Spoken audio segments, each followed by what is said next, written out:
Greetings to all of our partners across America and around the world. Today, I bring you a message of encouragement in light of what we are witnessing unfold within our nation's capital. I'm hearing parents express their deep concerns. Let me say this to you, parents.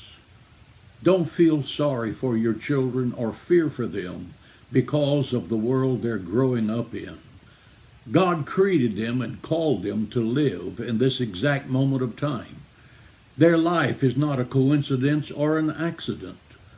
Don't teach them to be fearful and disheartened by the state of the world condition, but hopeful that they can do something positively to impact it. Raise them up to know the power they walk in as children of God. Train them up in the authority of the Word of God. Teach them to walk in faith, knowing that God is in control of our lives. Empower them to know that they can change the world. Every person in all of history has been placed in the time into which they were born through God's sovereign plan. He knew Abraham could pass his test. He knew Moses could handle Pharaoh. He knew that Daniel could handle the lion's den. God is sovereign.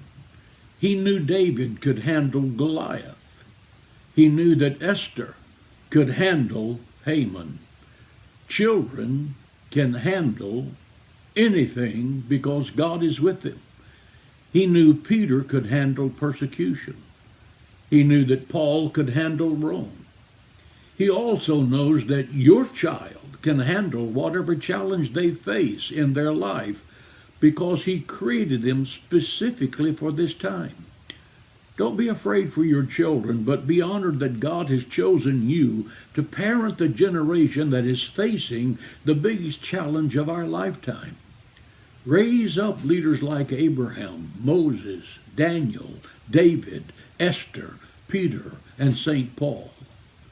God isn't sitting in heaven wringing his hands and wondering the outcome of this crisis. He knew from the day of Genesis that this chaos was coming. God is raising up an army to drive back the darkness by turning on the light of truth to make his glory known over all the earth. Don't let your fear steal the greatness God placed in your children. I know it's hard to imagine them as anything but our children, and we want to protect them from anything that could hurt them. But remember this truth. They were born for such a time as this. They were born for such a time as this. God is with us, and God is in control. May God bless you and encourage you today with this word.